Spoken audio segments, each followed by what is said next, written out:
Well, hello. So I couldn't quite hear back there, so I wasn't sure when I was supposed to come out, but anyway. Yeah, this field of network protocols is incredibly confusing. And, why are there so many different protocols? What's the difference between a new protocol and a new version of an existing protocol? What's the difference between a layer 2 solution and a layer 3 solution? And I'll try to illuminate some of that, as well as sort of tell you the history of some of the stuff, which is hysterically funny, and without knowing it, there's no way to understand how things are today. So my general philosophy about protocol designs, because I actually am totally intimidated by technology and gadgets and stuff like that, and I think we need more people in the field that hate computers.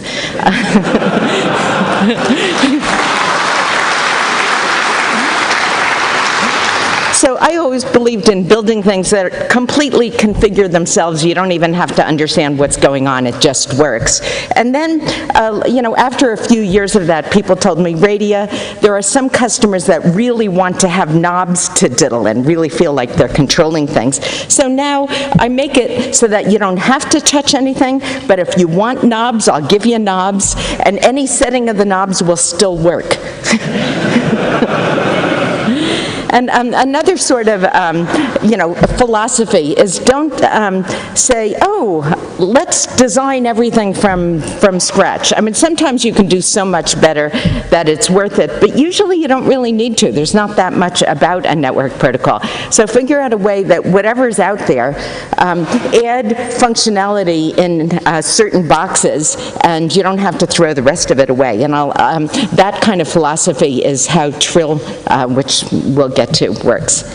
So a lot of what everybody knows about network protocols is actually false.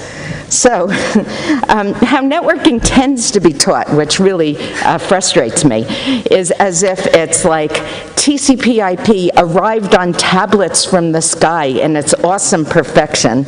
Nothing else ever existed. And they say, hey, memorize these RFCs.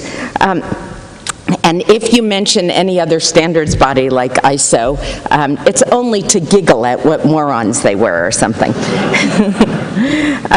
My philosophy on teaching and on books is that you look at a particular conceptual problem, like, hey, you plug into a network, how do you get an address? And I say, well, here's 7 different ways that I can think of, here are the trade-offs between them, and then I'll say, and by the way, IPv4 does it this way, IPv6 does it this way, AppleTalk did it this way, IPX, DECnet, etc. But some professors say, why is this stuff in there that students don't need to know? As if students have like a very, very small brain, and if you fill it with any facts that a recruiter is not going to ask on a checklist, it's sort of, right, wasting space. But so I will continue doing it that way. I mean, there's a lot of professors that do like the way that it is, but I wish more things would be taught that way. So one of the things I like to try to puzzle out is when there's 2 competing things, technology A versus B, I want to get to the heart of what's really different about them, what's better about one versus another, but no one else seems to know both of them. And so I'm presented with 2 600-page specs, all in their own sort of incomprehensible jargon, and to try to puzzle out what's better about one versus another, I might try to save myself time by asking a specialist in technology A, how does it compare with B? And they say, well, A is awesome and B sucks. And of course you get the opposite answer from the...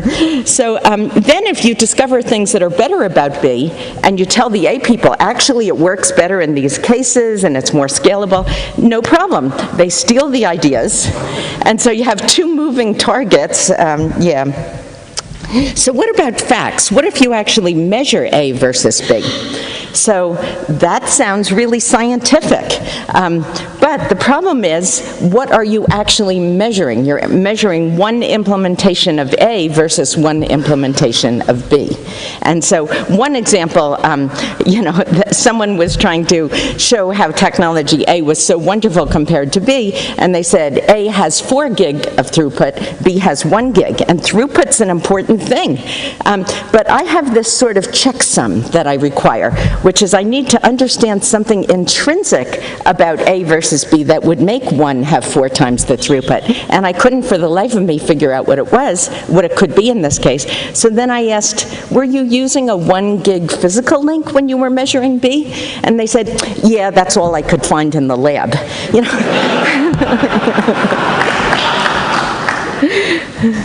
So don't believe anything unless you can, even if it's measured or something, even if it's on a PowerPoint slide, it doesn't make it true. So now I'll tell the story of Ethernet. So what exactly is Ethernet? You probably all think it's a successful technology, but actually it died out decades ago, the thing that was actually invented. And so I'll sort of tell the story. So people talk about layer 2 solutions and layer 3 solution. That's sort of a completely nonsensical thing, as we'll see. So first we need to review network layers. So ISO was a standards body, international standards body, that was credited with naming the layers of networking. And it's just a way of thinking about networks. Nobody says you have to have these layers. Most of the layers are broken up, so, whatever. But it's just a good way to start thinking about it and have separate committees, because the kinds of people that can design connectors are not the same people that would design syntax for applications. So this is my view of the ISO layers. The first layer is the physical layer, which sort of says, how do you signal a bit, and what does a connector look like? The hardware people do that. Data link is how you get a message to a neighbor. So all it's doing is I can already signal bits, 1s and 0s, because of the physical layer, and somehow I have to signal this is the beginning of a packet, here's the data, here's a checksum, here's the end of the packet. So that's layer 2. Layer 3 is the thing that creates an entire path and forwards the packet. And an example of that is IP. Layer 4 is end-to-end stuff like TCP, which might put packets back in order, retransmit things that were lost. And layers 5 and above are boring.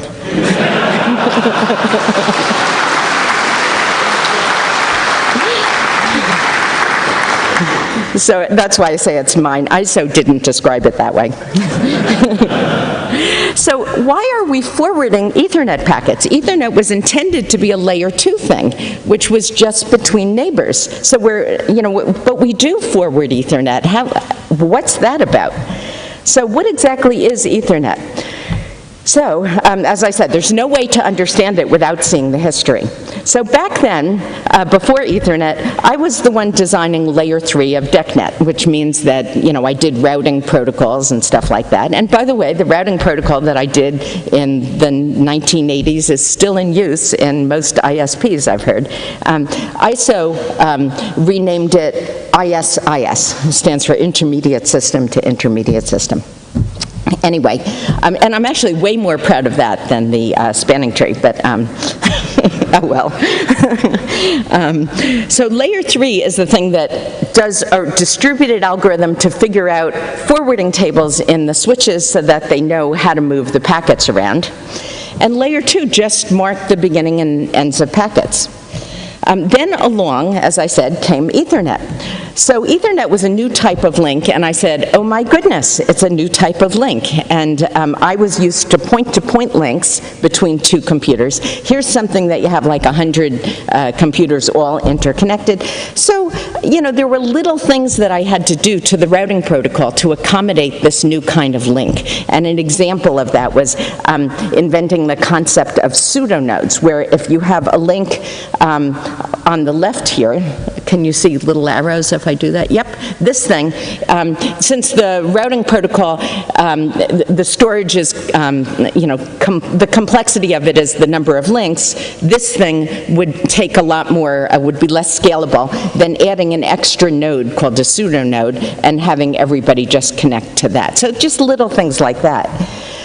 So I wish they'd called Ethernet an Etherlink, but because it was so bright and shiny and hyped, everybody got all confused. So the original invention was just a way of cheaply hooking together lots of nodes on a single link. Everybody could directly talk to everyone else, and there was no forwarding of data packets. So the original thing was CSMA CD, which I notice I have like ingrained in my brain. So at meetings, you know, I just can't interrupt somebody. It seems like most other people don't think of it this way. But CS is be polite, don't interrupt. Carry your sense means listen to see if someone else is talking. Multiple access means you're sharing the air, don't just sort of talk the whole time.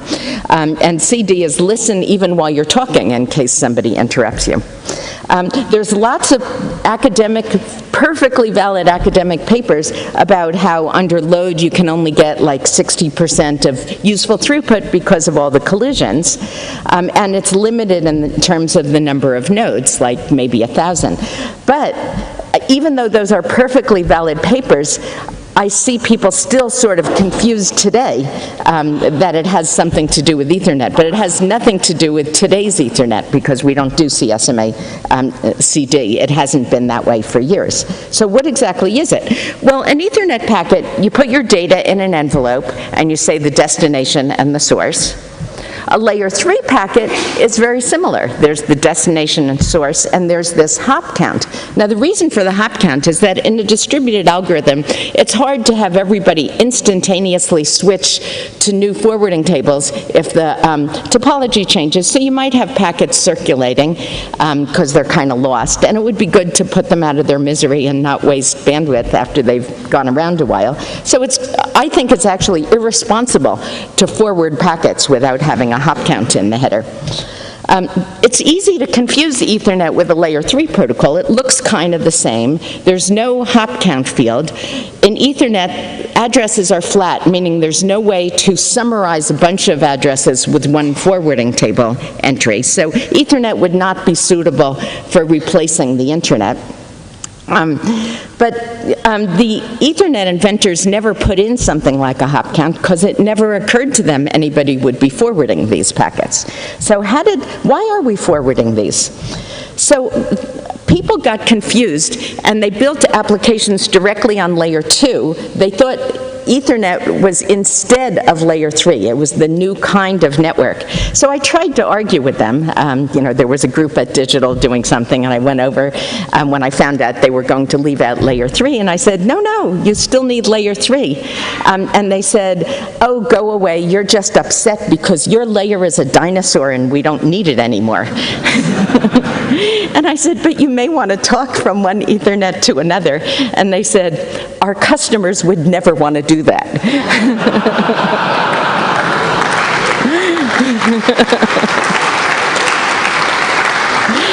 So indeed, they made a wonderful protocol and made lots of money, so they were big heroes. They would have made just as much money if they'd done it the right way on top of layer 3. So, I mean, a router, an ordinary router, I've been told not to call them routers here, by the way. A router can't forward unless you put it in the right kind of envelope. So one day, when I was kind of in a bad mood about this whole thing, my manager says to me, Radia, we need to design a magic box that will sit between 2 Ethernets and let somebody on one talk to somebody on the other, which of course is a router, but it only works if the end nodes have been designed with layer 3. So the constraint was it had to be done without modifying the end node or the Ethernet packet in any way. So we couldn't add to the length of the Ethernet packet, we couldn't change a single bit, and we had to work with however end nodes would work just on a single link. So the basic concept was that this magic box called a bridge listens promiscuously, meaning it listens to every single packet on each port, and when the ether is free or whatever, it forwards it onto the other ports. It also can learn based on the source address where somebody is, so that in the future, if there's a packet addressed to someone he's heard from recently, he doesn't need to flood it through everything. He may not need to forward it at all if it's on the same port that he heard it from. This basic idea requires a tree, a topology with no loops. So this is the basic concept where this guy has learned that A is on this port. And so if J transmits a packet with destination A, it doesn't need to forward it. If A transmits a packet for destination J, since it doesn't know where it is, it has to forward it on both ports. So the spanning tree algorithm, basically you just plug it together, and the bridges with no configuration necessary, but there are some knobs if you like to play with knobs. With no configuration necessary, they gossip amongst themselves and figure out a loop-free subset of the topology. So here, hopefully you can see, they've turned off some of the ports, so there's only one way to get from any place to any other place. So the story of it was kind of cool. My manager asked me he said, you do distributed algorithms, do this thing. And he thought it was going to be really hard. And so he also decided he was being witty, and he said, oh, just to make it even more of a challenge, make it scale as a constant. So the amount of memory necessary to run it should be a constant no matter how many links and bridges there are. Now that's absurd. Nothing is a constant. You know, linear maybe, probably n squared. So he was going to be gone the whole rest of the whole next week, and this was before, you know, cell phones or email or electricity. So that night, that Friday night, I realized, oh my goodness, it's trivial, and furthermore, it scales as a constant, because if you're a bridge and you have 5 ports, you have to remember the best spanning tree message you've seen on each port. When you're reading packets in, you see, is it a spanning tree message? If so, is the one that I just received better or worse than the one I have stored? And so that's a very easy check. And the size of the message is about 50 bytes. So if you have 5 ports, it takes 250 bytes to run the algorithm. So it's such a trivial algorithm, it was, you know, obvious to me that it worked. And then Monday and Tuesday I spent writing the spec, and I did it in enough detail that the implementers got it working in just a couple of months without asking me a single question. And then the remainder of the week, I couldn't concentrate on anything else because I had to show off to my manager who wasn't around. So the remainder of the week, I worked on the poem that goes along with the algorithm.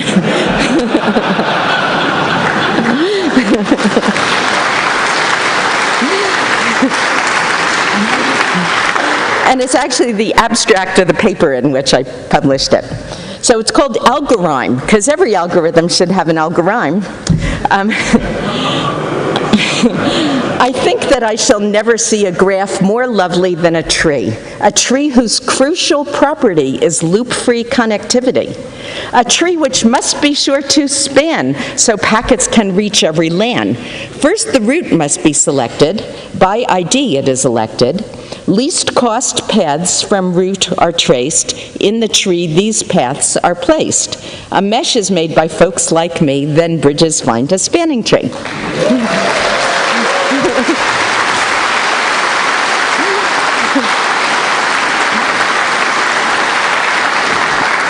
So then it was sort of cool. I mean, I thought it was a really bad thing to do. I actually was saying, no, make them put layer 3 back. I was nervous about forwarding without a hop count and stuff.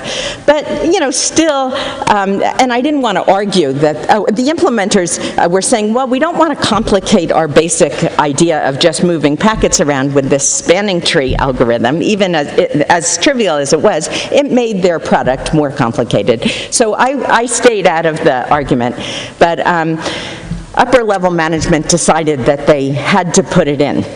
You know, they just wanted to tell the customer, don't put in loops. But then we sold the very first bridge, and we sold it to the world's most sophisticated customer at that point in history.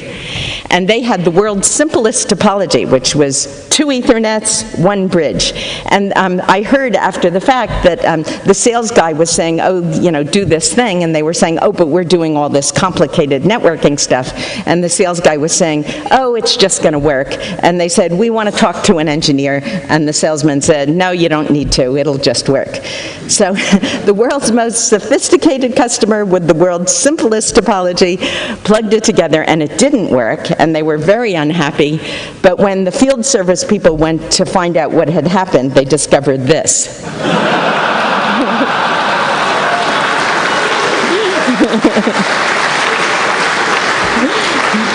So, I mean, it was working perfectly. Spanning tree algorithm said, I don't seem to need to forward packets, so I won't, but if I ever do, I will.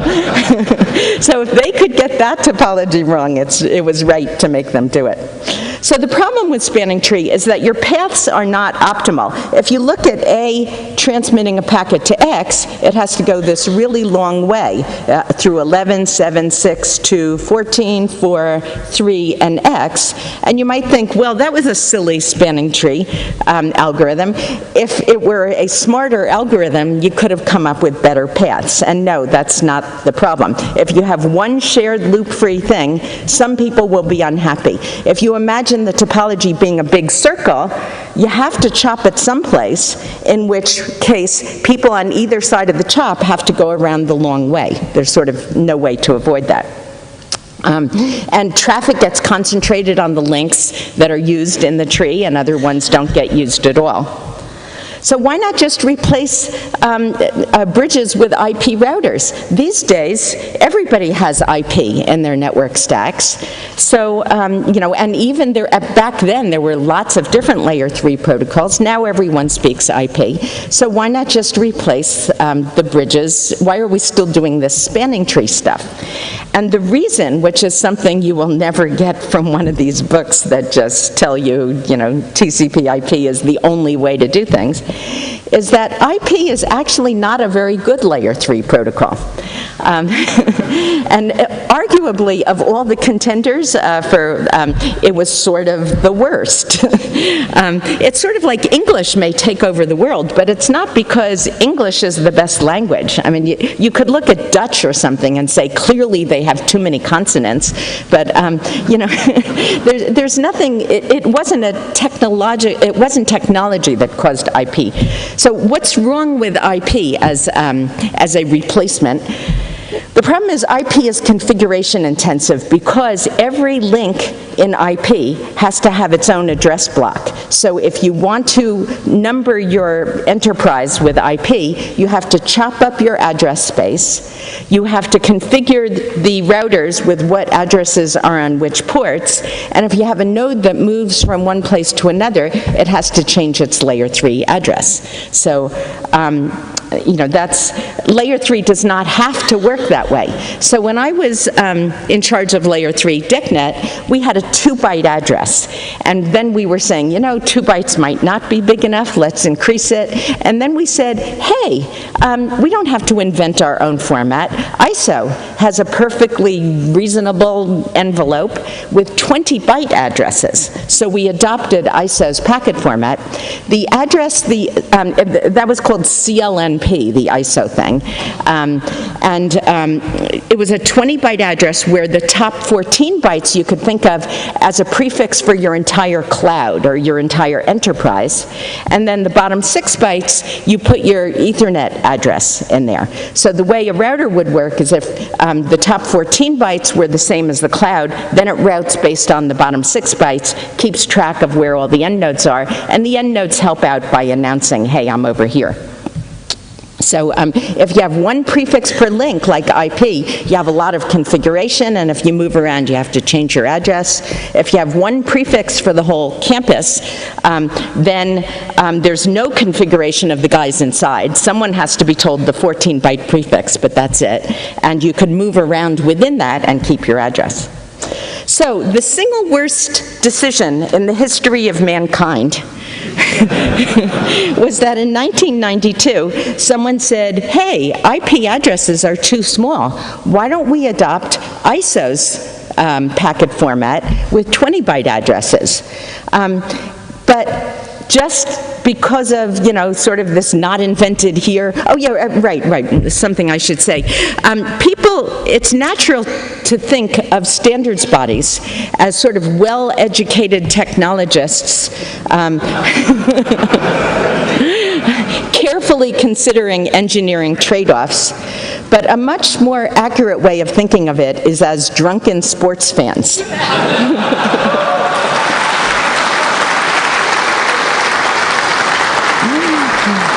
So when somebody proposed replacing IP with CLNP, people were saying, no, we don't want to give ISO the satisfaction of saying anything they ever did was okay. They were saying, are you talking about ripping the heart out of the internet and putting in this foreign substance or whatever?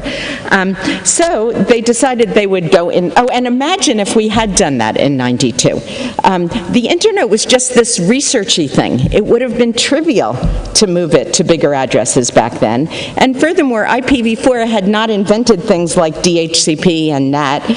So CLNP, it was very, if someone said, why should I do this? You'd say, you get auto configuration. And they go, oh yes, sign me right up. But we've kind of out of necessity made IPv4 more and more easy to live with. And the longer we live with it, the harder it's going to be to convert the internet. It's right. And at least you think, well, okay, so they had an extra 20 years to design IPv6. It must be awesomely better than CLNP. But all it is, okay, so it's 16 bytes instead of 20 bytes. But CLNP still has some advantages over IPv6 because people tend not to try to even learn from other things because that would just be a waste of their time. They're way smarter than anyone else ever was, right? So IPv6 still has the property that every link has its own block of addresses, so if you move around, you'd still have to change your address. So therefore, people are still going to want Ethernet to create a nice flat cloud that you can move around in for virtualization. So Ethernet looks like a single link to IP, and so we want to get the best of both worlds.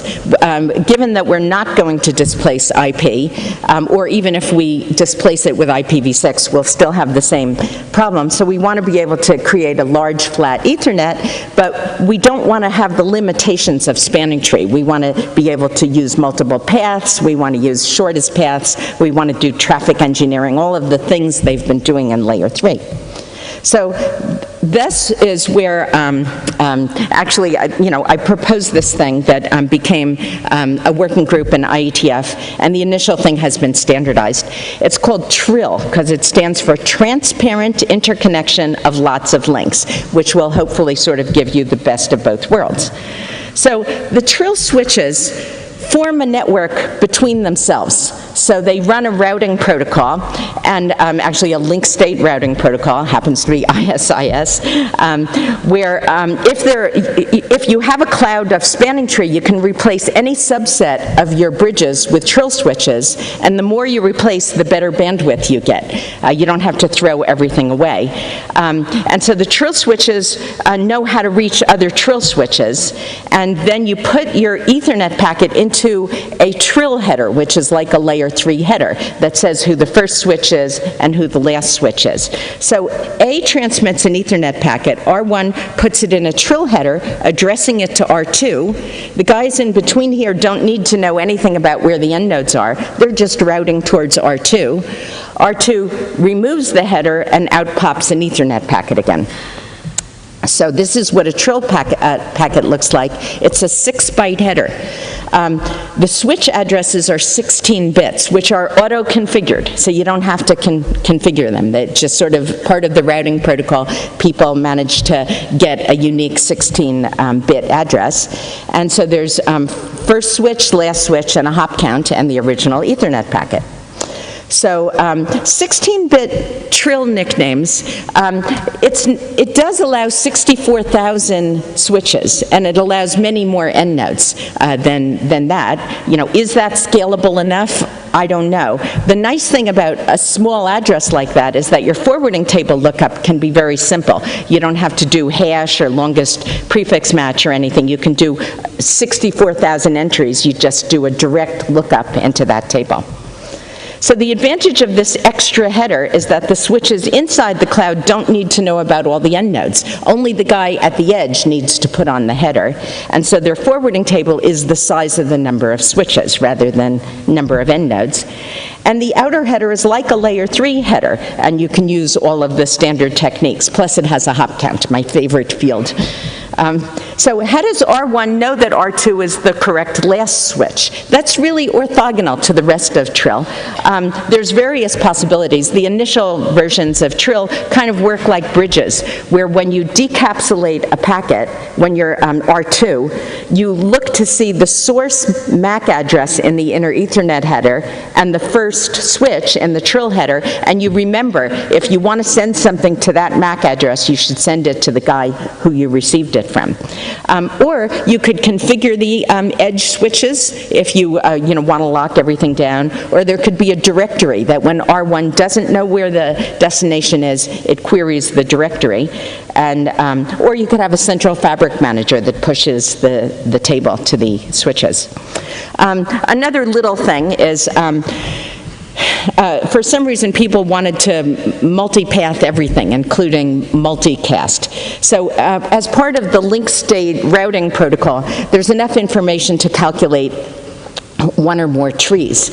So the idea is you calculate several trees, and if you look at the Trill header, last switch doesn't make any sense on a multi-destination frame. It does for unicast, but not in multi-destination. So for multicast, the campus calculates some number of trees, let's say red, yellow, and blue, and when R1 injects it, R1 specifies in this field which tree it should be transmitted on. And link state routing, just to demystify it, is that here's a network of 7 nodes. F and C are neighbors with a link cost of 2. Each one of these guys has, generates a packet saying, I am A, I have a neighbor B at a cost of 6, D at a cost of 2.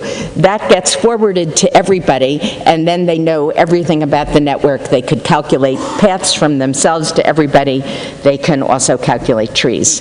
And they also can get a unique nickname for themselves by just putting into their link state packet, which is going to get flooded to everybody, I want to be 42. And if nobody else has chosen that, you get to be 42, and if not, if somebody else has it, whoever has the smallest or largest 6-byte unique address gets to keep that nickname, and the other one chooses a different nickname. So it's evolutionary, as I say. You don't have to throw everything away. The more switches you upgrade to Trill, the better bandwidth and the more stable it gets. There's also another little thing about spanning tree, which is that if you can't keep up with wire speed, then you will falsely start bringing links up. And if you couldn't keep up with the amount of traffic you were getting before, just because of normal traffic spikes, if you then start falsely bringing extra links up so there's looping packets and no hop count, the entire network melts down, and this actually happens. So it was actually after one of those things that made the news that I decided it was time to apologize to the industry for spanning tree and do this other thing. Another orthogonal concept is, who is it that puts the Trill header on? It could be the first switch, or it could be the hypervisor, or the virtual machine, or even the application. For making it sort of most painless, it's sort of nice to do it in the switches, but pushing it closer to the application is nice, because that way the switch doesn't have to keep track of all the destinations that a particular application is talking to. It can take the responsibility itself, and furthermore, it knows if it's not working, so it can immediately, if the entry is not working, it can relearn it by asking the directory or flooding the packet. So, my son was very familiar with the algorithm poem, because my daughter is a musician. She's a violinist and she's an opera singer, and I've always been her piano accompanist. So one time she was doing a recital and singing opera, and so all these Italian and German arias, and my son decided it would be fun. I mean, they're both grown up, they're not like 3 and 6 or something. They're grown up. So my son thought it would be really cool to set the algorithm to music, and that was one of the arias that she performed. So it's actually on the internet. It wasn't the best performance of it for various reasons, so I wish we could have done it again if I'd known someone was going to actually record it. But at any rate, when I was giving kind of the first talk about trill someplace, I was realizing, hey, you know, there's not enough jokes here. So I called up my son at 10 o'clock at night, and I had to fly out the next morning, and I said, hey, here's how this new thing works. Can you come up with a version of the poem that describes this new thing? And you have 1 hour, because I want to go to sleep. If you've done a good enough job, I'll use it in the talk, and if not, hey, you've wasted 1 hour of your life, which you owe me that much. So I called him back in an hour, and he did such a good job that it's actually in the spec. And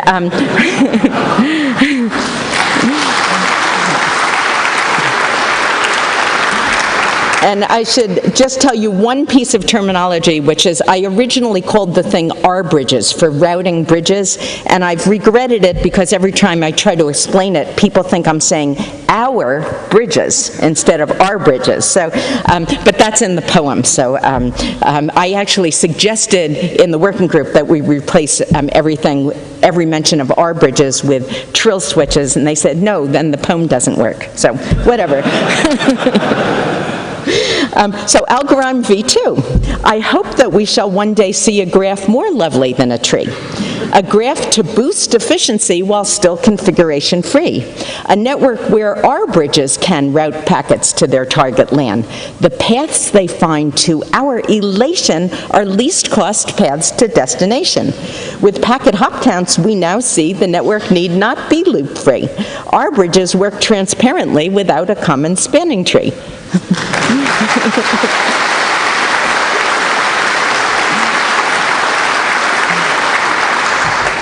So recently there's been a bunch of similar things invented.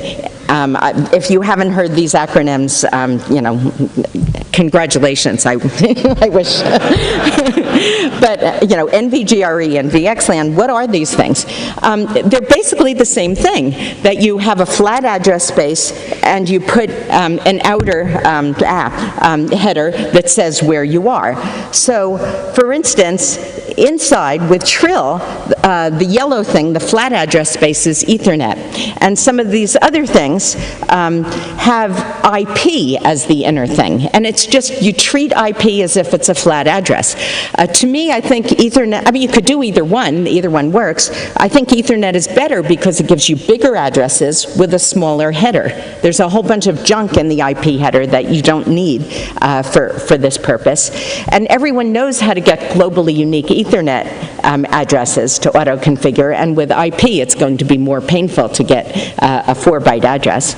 And the outer header, which, and this sort of is, yeah, right.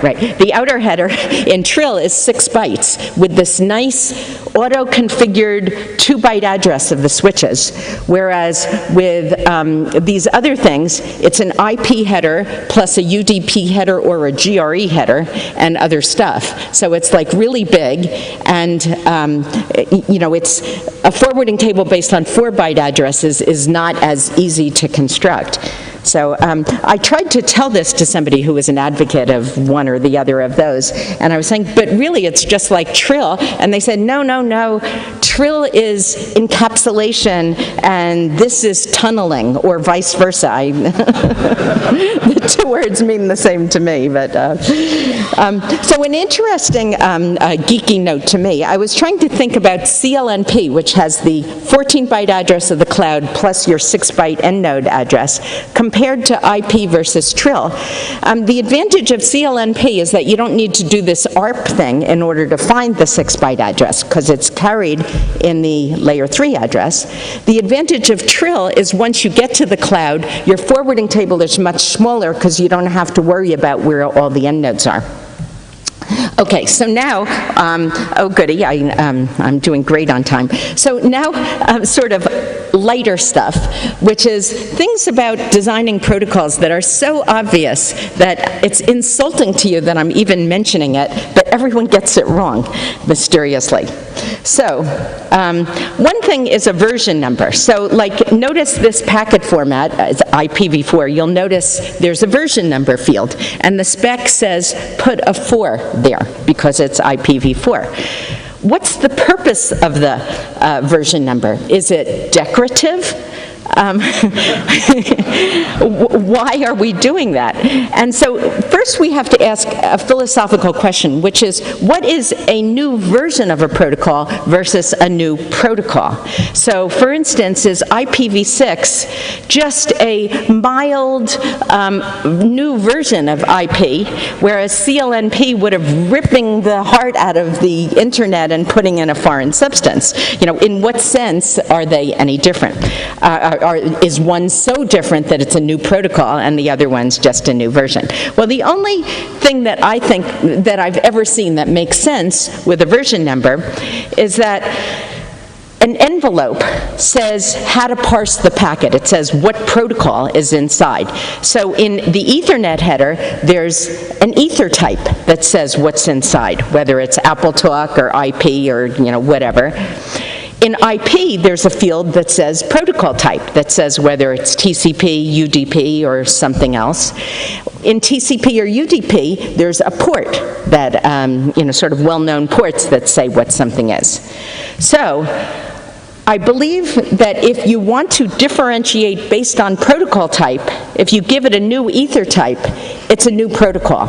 Whereas if you want two different things, as incompatible as you want, to share the same ether type, then, and you want to decide which one is which based on version number, then the second one is a new version of the first. But the only way that can work is if not only do you put a 4 in the field, but you look at it when you receive a packet and say, hey, if it's not a 4, maybe they did something incompatible when they changed the version number. So the IPv4 spec and all the IPv4 implementations don't do that. They just say, write a 4 into this field. So people discovered that when you tried to send an IPv6 packet to an IPv4 node, it did who knows what. It's decided that right here should be the destination address, right here should be the hop count, and it just happily, you know, misparsed the thing. And so IPv6 is not a new version of IPv4. It is a new protocol. It needs to have a different protocol type. And you'd think that they had learned the lesson, and you would think that in the IPv6 spec it would say put a 6 here and look at it, and if it's not a 6, drop the packet, but they don't. They just say write a 6 here. So the other thing is that so you have to say, look at the version number field, and if it's not your version, throw it away. You can do anything you want. You can make it as incompatible as you want, but the one field that you have to leave in the same place is the version number field. So SSL version 2 to SSL version 3, they completely redid the packet format, including moving the version number field. So anyway, parameters. It's good to sort of minimize the number of parameters because customers have to understand them, read documentation and stuff. If possible, you know, just sort of set a number that works well enough. Often a standards body can't decide on a number, so they say, well, we'll leave it as a parameter. No, don't do that. If you can't figure it out, why should the customer? And if possible, make things auto-configuring. But sometimes you have to set a parameter, and you have to make sure that they can't be set incompatibly. So an example of this is a protocol that I was never able to fully explain to my otherwise bright college-age son, which is that there is no such thing as a reliable "I am dead now" message, so you have to periodically call your mother.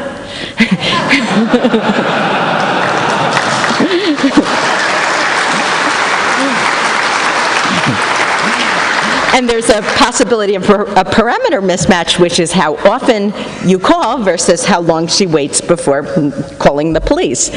So, so something I did in ISIS that I didn't think was worth patenting or even writing down, it was so obvious, that in the hello message between neighbors, I say, hello, I'm Radia. If you haven't heard from me for 90 seconds, assume we can't talk to each other.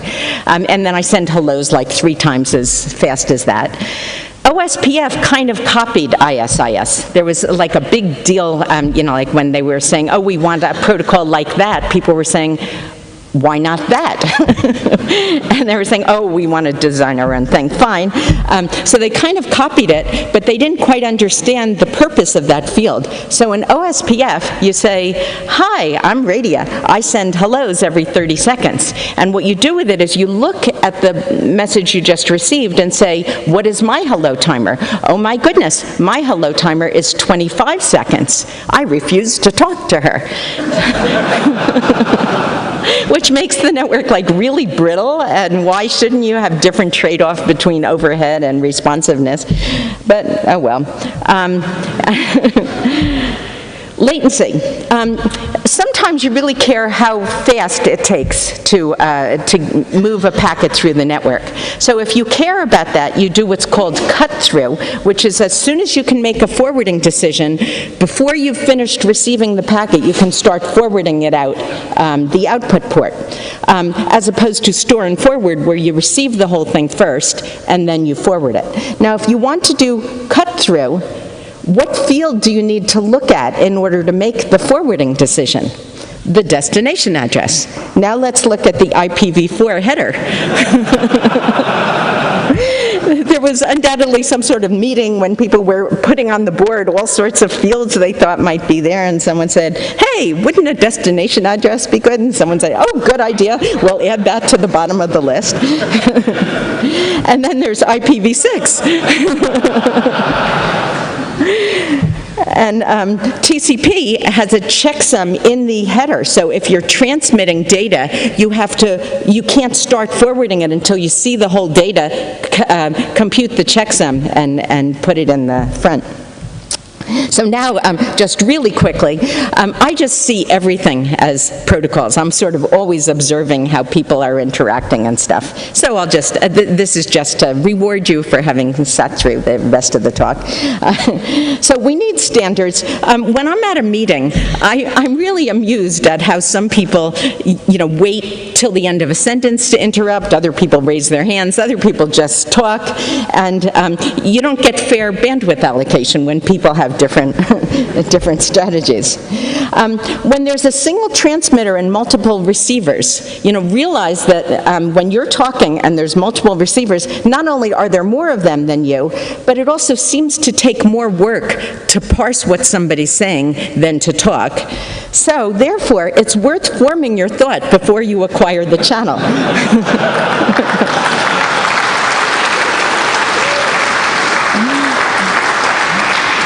And I notice a lot of other people, though, seem to think that maybe if I ramble enough, I'll happen to say something coherent. Or if I'm sufficiently incoherent, people can imagine I said something profound.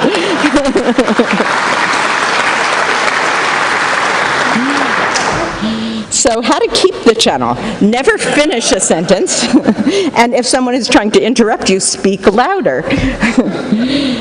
Dating protocol. The less shy person should initiate. But how do you know which you are?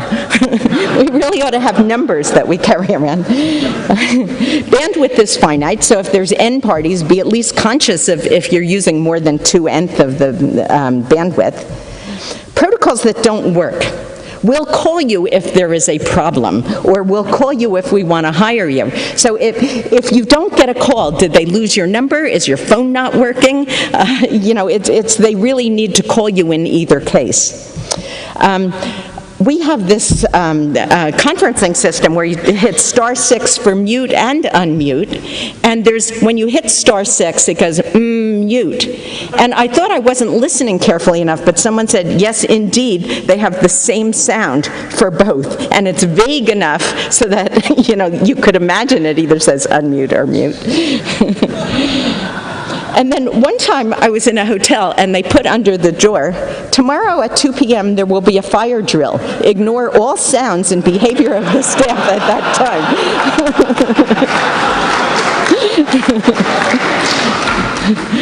So I'm almost done. So another hint for good protocol design, you should know what problem you're trying to solve. So I've never done anything complicated. I just sort of think about the problem from different angles, and then the answer turns out to be so obvious that once I say what it is, you say, oh, any 11-year-old could do that. Other people just dive right in, looking at various special cases, try to work on those, and turns out it doesn't solve all of them, so you keep adding words, and they come up with some marvelously complicated thing everyone admires. Perhaps intelligent design is better than evolution. But the last chapter of Interconnections, I have protocol design folklore, and I have these little boxes I call real-world protocols. So to illustrate the n-squared problem, I talk about the handshaking protocol, or the wine glass clicking protocol, which kind of doesn't scale.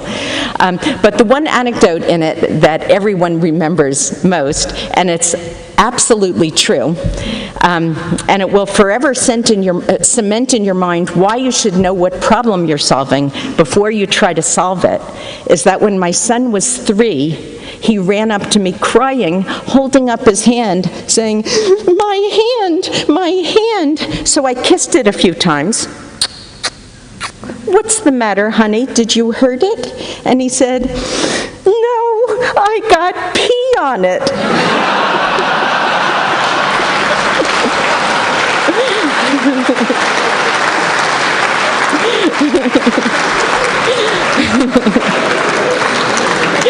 So, thank you, that's it.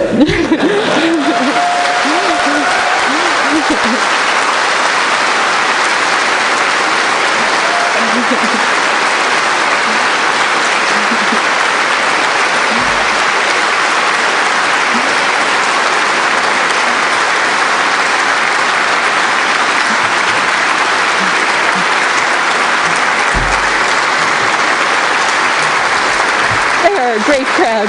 Can I take them all home?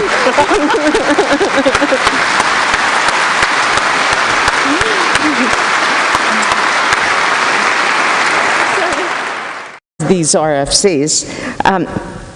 And if you mention any other standards body like ISO, it's only to giggle at what morons they were or something. My philosophy on teaching and on books is that you look at a particular conceptual problem, like, hey, you plug into a network, how do you get an address? And I say, well, here's 7 different ways that I can think of, here are the trade-offs between them, and then I'll say, and by the way, IPv4 does it this way, IPv6 does it this way, AppleTalk did it this way, IPX, DECnet, etc. But some professors say, why is this stuff in there that students don't need to know? As if students have a very, very small brain, and if you fill it with any facts that a recruiter is not going to ask on a checklist, it's sort of, right, wasting space. But, so I will continue doing it that way. I mean, there's a lot of professors that do like the way that it is, but I wish more things would be taught that way. So one of the things I like to try to puzzle out is when there's 2 competing things, technology A versus B.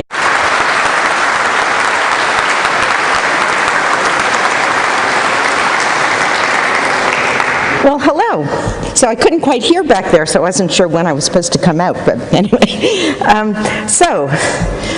Yeah, this field of network protocols is incredibly confusing. And, why are there so many different protocols? What's the difference between a new protocol and a new version of an existing protocol? What's the difference between a layer 2 solution and a layer 3 solution? And I'll try to illuminate some of that, as well as sort of tell you the history of some of the stuff, which is hysterically funny, and without knowing it, there's no way to understand how things are today. So my general philosophy about protocol designs, because I actually am totally intimidated by technology and gadgets and stuff like that, and I think we need more people in the field that hate computers.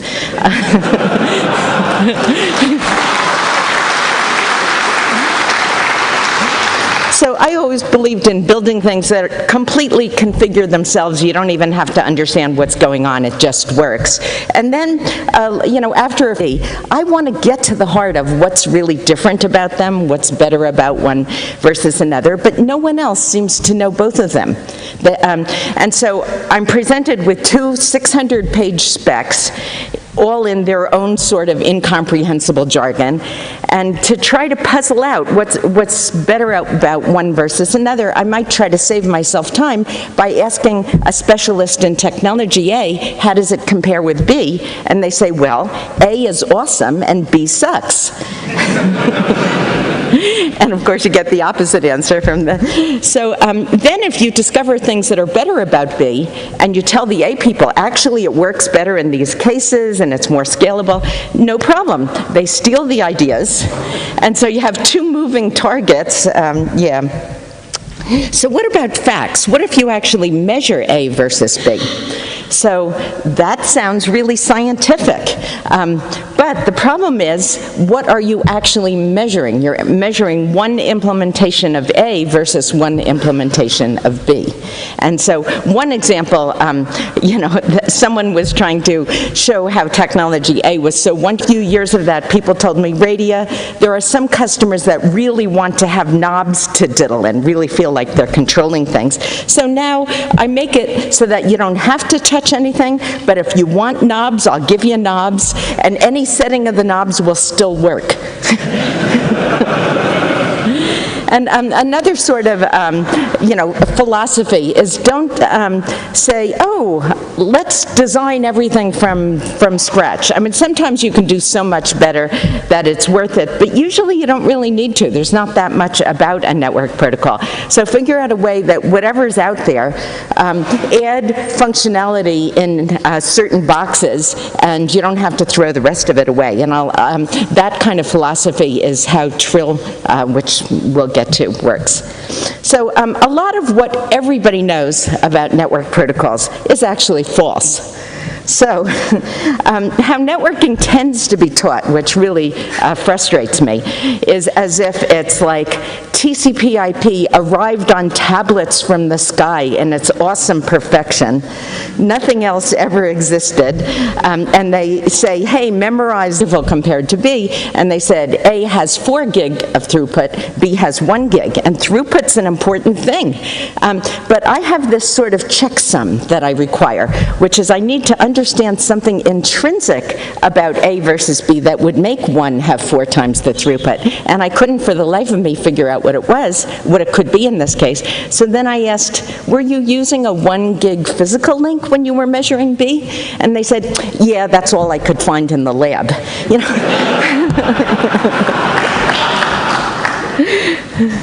So don't believe anything unless you can, even if it's measured or something, even if it's on a PowerPoint slide, it doesn't make it true. So now I'll tell the story of Ethernet.